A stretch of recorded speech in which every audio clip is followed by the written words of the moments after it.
ጠይቁት ሶስቱን ከመለሰ ነብይ ነው አሏቸው ቁረይሾች ይህን ጥያቄ ይዘው መጡ ነብዩ አለይሂ ሰላቱ ሰላም ዘንድ ተሰየሙ አንተ መሐመድ ሶስት ጥያቄ እንጠይቀሃል ከመለስ እስልምና እንቀበላለን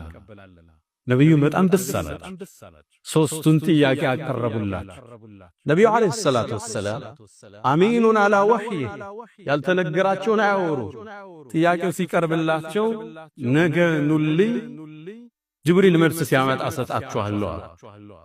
እዚች ላይ ለመስለም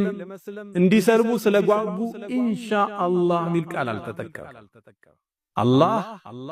ይሄን ውሳኔ ወደሱ ባለማስጠጋታቸው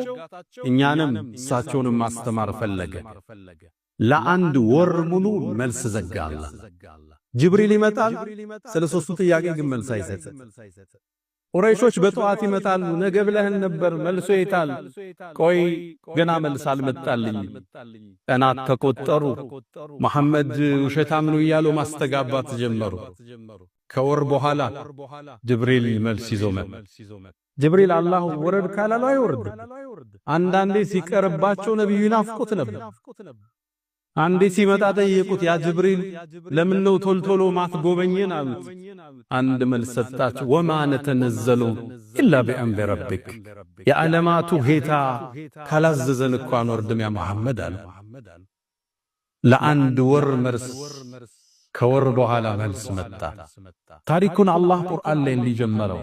ወየስአሉነከ አን ذል ቀርነይን አንተ መሐመድ ስለ ذል ቀርነይን ይጠይቁሃል መልሱን ይሁን ልንገራቸው ሰአትሉ አለይኩም ሚንሁ ዚክራ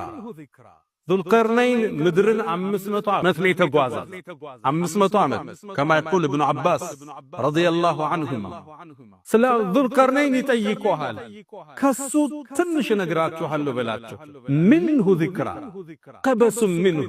ቆንጠር አርገን ትንሽ ነግራችኋለሁ በላቸው ذل قرنين ለምን ተሰየመ